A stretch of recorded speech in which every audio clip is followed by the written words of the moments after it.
So, my dear friends, today I am going to teach you use of an। जी हाँ, आज की class में हमारा क्लास होगा एन के यूज के बारे में। तो फर्स्ट ऑफ ऑल हम लोग इस बात को भी सीख लेते हैं कि एन क्या है। तो ए तथा एन को इनडिफिनिट आर्टिकल कहते हैं। क्या? Indefinite article. यस, इसका कोई निश्चितता नहीं होती है, ये अनिश्चित होते हैं, इसलिए इसका नाम पड़ा है इनडिफिनिट आर्टिकल।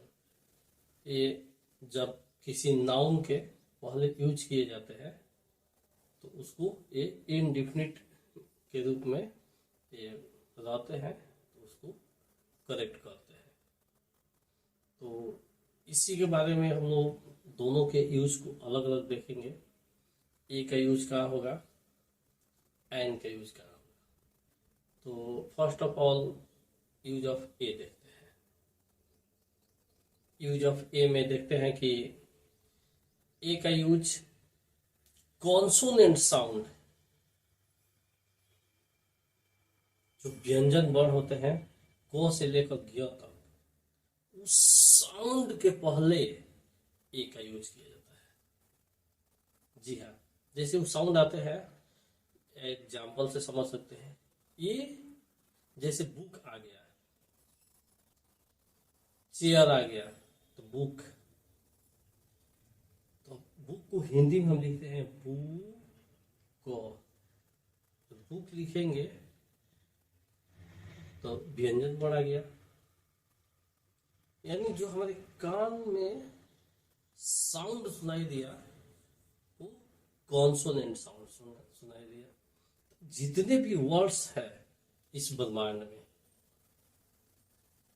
एक कॉन्सेप्ट आप लोग समझिए कि जहां पर कॉन्सोनेंट साउंड सुनाई दे, समझ नहीं आता है तो उसको लोग लिखेंगे। जैसे बुक सुनाई दिया तो वो आ गया, तो हिंदी में हम लोग देख लेते हैं कि क से ज्ञ तक के बीच में वो है, तो यहाँ लिख देंगे ए बुक।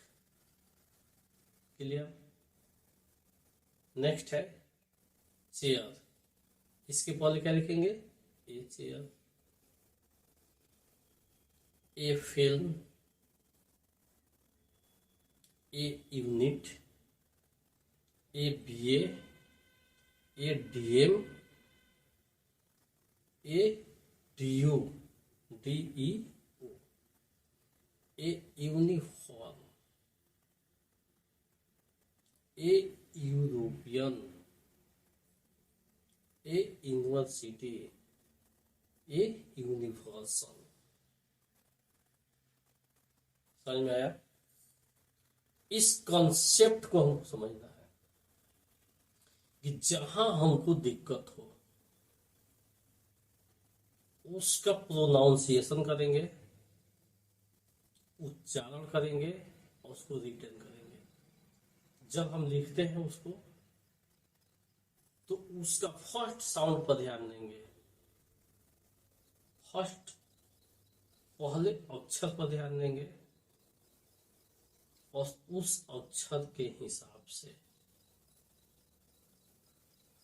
जो अक्षर पहले होगा व्यंजन वर्ण होगा, तो हम लोग ए लगा देंगे। इसके अपोजिट अगर स्वर वर्ण होता है तो वहां हम लोग एन लगा देंगे। ये माइनर डिफरेंस है इस ए एन के यूज के कॉन्सेप्ट को समझने के लिए।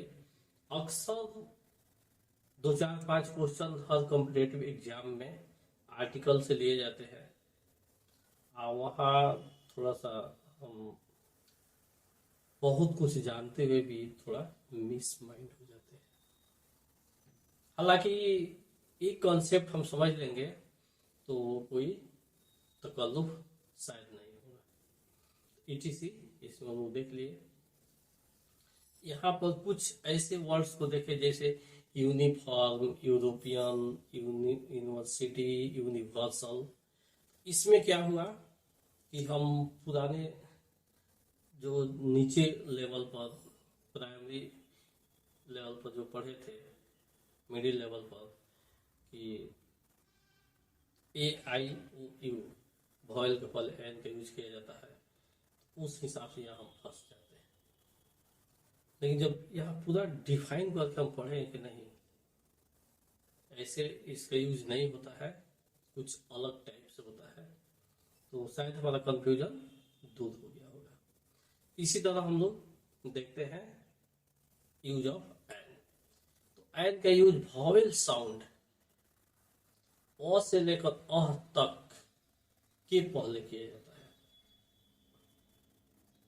वॉवेल साउंड जैसे हिंदी नहीं होता है, तो हिंदी के अ से लेकर अह तक के बीच का जो आता है, अ से शुरू होता है और अह तक के कोई भी साउंड अगर आ गया हमारे कान में, अगर सुनाई दे दिया, वह हम बिना कुछ सोचे समझे एन का यूज कर देंगे। देखते हैं ऑरेंज।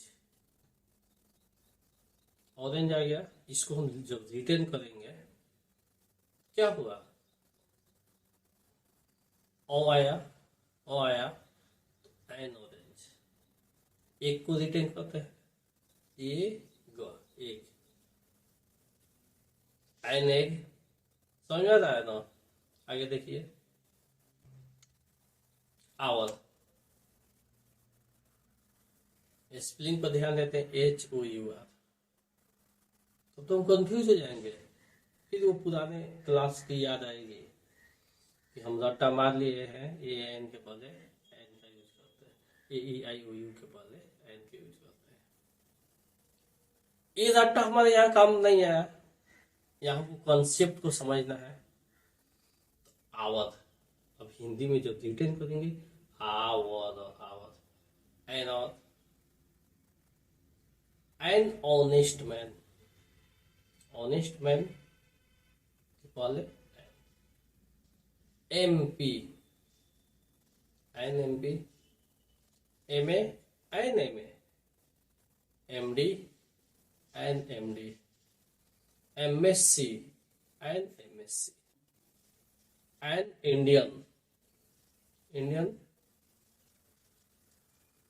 इंडियन आ गया, Indian, an Indian, S D U, ये आ गया, etc। तो आई होप आप समझ गए होंगे कि ए एन के यूज में, इस मात्र छोटे से क्लास में हम लोग पूरे इसके यूज को पढ़ लिए। इसको देखते रहिए, पढ़ते रहिए, अपने फ्रेंड्स में भी शेयर कीजिए। हालांकि इसको अगर रिटेन कर लेते हैं आप लोग, तो ए एन को लेकर कोई बुक्स पढ़ने की आवश्यकता भी नहीं पड़ेगी, सिर्फ कॉन्सेप्ट हम जान लेते हैं। तो मुझे आशा है कि इस क्लास के बाद से आपका जो कन्फ्यूजन होगा बिल्कुल दूर हो गया होगा। तो इसको अपने फ्रेंड्स में शेयर कीजिए, वीडियो को पूरा देखिए, अच्छा लगे लाइक कीजिए, सब्सक्राइब कीजिए, अपने फ्रेंड्स में भी शेयर कीजिए, ताकि हमको भी मोटिवेशन मिलता रहे कि हम आपका हेल्प कर रहे हैं। तो आप हमें लाइक कर रहे हैं, पसंद कर रहे हैं, तो हम कुछ और नए तरीके से नए नए वीडियो को बनाता रहूँ। That's all. जय हिंद।